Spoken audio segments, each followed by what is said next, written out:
Hello families. I have some tips and tricks for you to finish up the school year. Some of you will remember this from meetings we've had earlier in the year. Some of you would like a refresher. Some of you weren't even here then, so here you go. If you were looking at my Canvas page, which I think all of you know how to do now, if you go over here to the menu bar on the right, on the left, not the right, Home, Zoom, Modules. Modules is where all the assignments for the kids are. There are two things that you can do to nail this. One, if you're curious about their grades, go to the grades. When you go to the grades, you're going to see your child's name pop up. Yours won't look like mine. Mine has everybody in the class. Yours will just have your own students and it will take you straight to their grade page.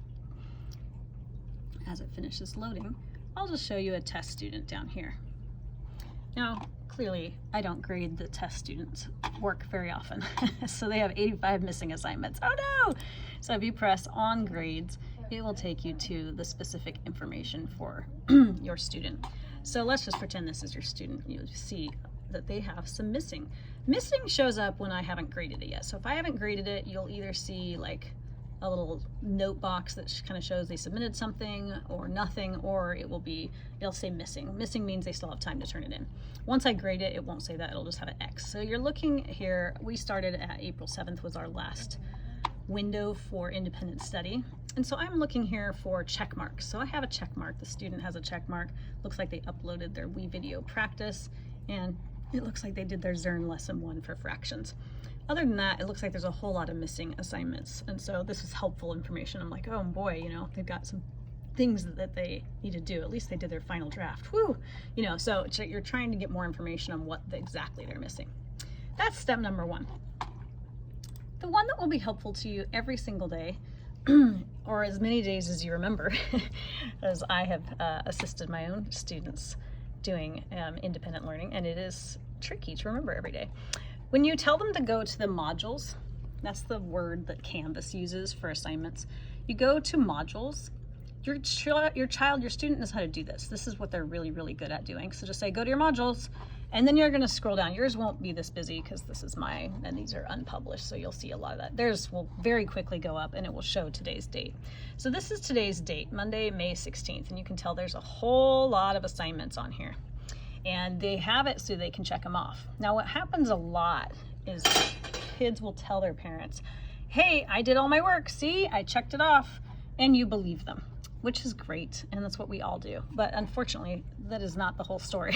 So what you wanna do is have them click on it. Say, go ahead and click on it, and then you'll know what's going on. Like this one, if you click on this, you'll realize, oh my gosh, there's a whole video. Wait, did Mrs. Rogers meet with you today? Go show me your video. And they'll take you to their video and they'll show it, and you can give them some feedback, some feed forward. Hey, here's what I think of your video. So that's one thing that you can do.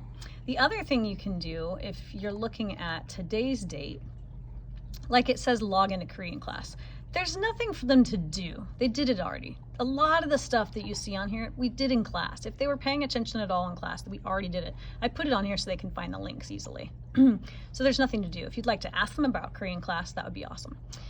This is one that's due today, due math page. So you have to click on it. And so when you ask them to click on it, if I go into student view, their page would look a little bit more like this, and it will tell you right away whether they submitted this or not. It's going to tell you, and you'll say, it looks like you didn't complete it today. Where's your math page? And they'll say, oh, you have to do this. Did you do that in class? And then, uh-oh, did you turn this into Mrs. Rogers yet? So you're gonna ask them. It's right on there. So you just have them show you. If you have them show you each thing and you have click on each day, you're gonna be really happy because you're gonna feel like you know what you're doing to oversee them.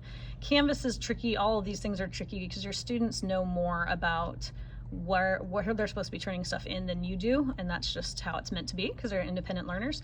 But there requires at some point in the year a little accountability. So when you're keeping them accountable, just say, go to your modules, log into Canvas, click on them. So don't say, cool, you finished, until you have them click on them and you can see, did they actually turn the work in?